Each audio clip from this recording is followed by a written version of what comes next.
This is a quick video on how to set up an auto level properly. Some care and handling tips.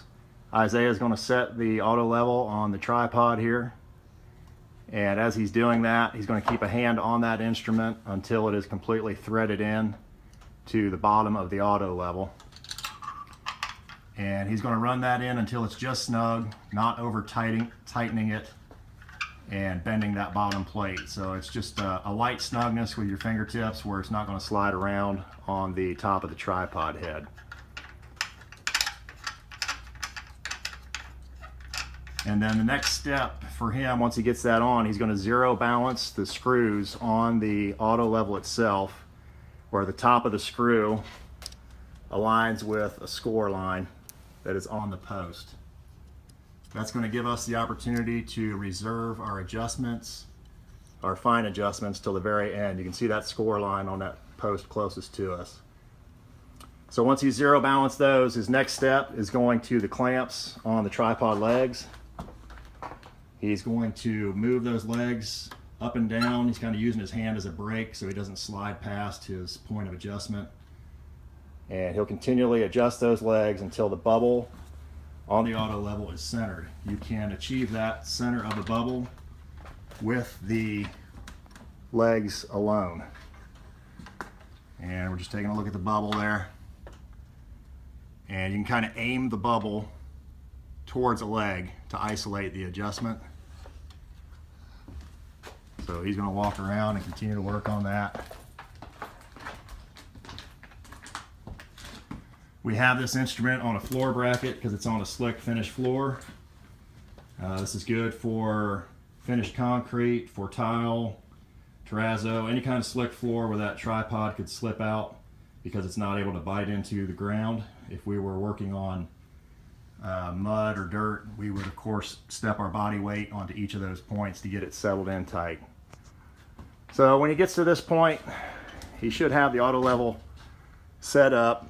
He does have the bubble in the center, and all he used to accomplish that was the clamps on the tripod. If he needed to do some fine adjustment with the screws, that's available. And in using this method, he has reserved all of the compensator's capability within the auto level. If he ignored the tripod clamps and went straight to the screws, he could wind up with a screw that is really jacked up. And of course, all this would be taken out of one of the legs. And in doing that, you reduce the ability of the compensator to do its job. So that's why we're explaining that. A couple other quick points. The clamps on the tripods need to be tight. We don't want to have a cam lock here halfway up like this and turn away from it, and then the tripod slips and then the instrument falls.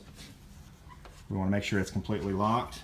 If it's completely locked and we pull on this leg and it can slide, we need to make a tension adjustment on this nut right here. And that might be a quarter turn or a half turn to snug that up. So at this point, the instrument's set up, it's ready to use. Careful practices in its use, of course, which we can discuss further in class. Isaiah at this point is going to put the instrument away, and we'll talk a little bit about that. So he's going to completely unscrew from the tripod. If he leaves a thread hanging in the bottom of that level and then tries to pull it, he's going to create a negative slam like a slide hammer and potentially pull that instrument apart, affecting the calibration and mechanics of the instrument. So he keeps a hand on it the entire time while he's unthreading, make sure it's completely unthreaded, lifts it off, puts it in the case. Whenever we're not using the instruments and we have an empty case, we close the case. That keeps dirt, rain, everything else out of the case and preserves the cleanliness of the instrument as we store it. We're never going to put a wet instrument in the case.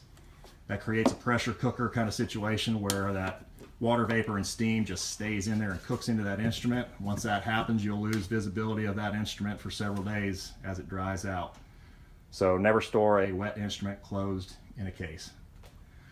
That's some basics on auto level setup, and we'll talk more details in class. Thanks.